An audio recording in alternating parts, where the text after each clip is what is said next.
राधे राधे दोस्तों, आने वाले 17 सितंबर को है इंदिरा एकादशी।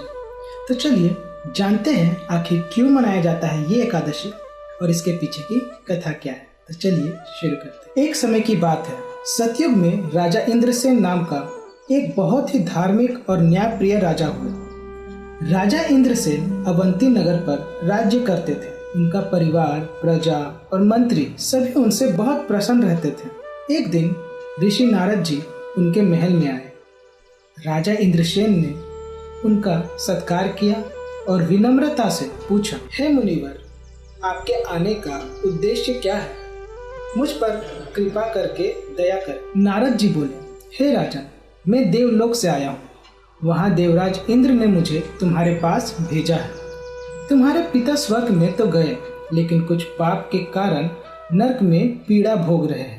तुम्हारे पिता की मुक्ति के लिए इंदिरा एकादशी का व्रत करना अति आवश्यक है। राजा इंद्रसेन ने विनम्रता से कहा, हे मुनिवर, कृपया करके मुझे इंदिरा एकादशी के व्रत का महत्व और विधि विस्तार से बताइए।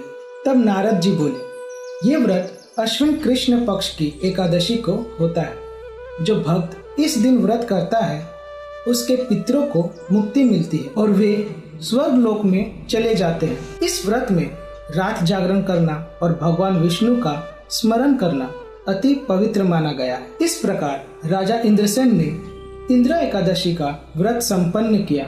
उन्होंने अपने पितरों के नाम से दान धर्म किया, भजन कीर्तन किया और भगवान विष्णु की पूजा की। इस व्रत के प्रभाव से उनके पिता नरक से मुक्त होकर स्वर्ग लोक को प्राप्त हुए। अंत में राजा इंद्रसेन भी विष्णु भक्ति में लिप्त होकर अपने शरीर को त्याग करके वैकुंठ धाम को प्राप्त हुए। तो आशा करता हूँ दोस्तों कि आपको मेरी ये छोटी सी वीडियो अच्छी लगी होगी। तो चलिए मिलते हैं अगले वीडियो में, तब तक के लिए राधे राधे।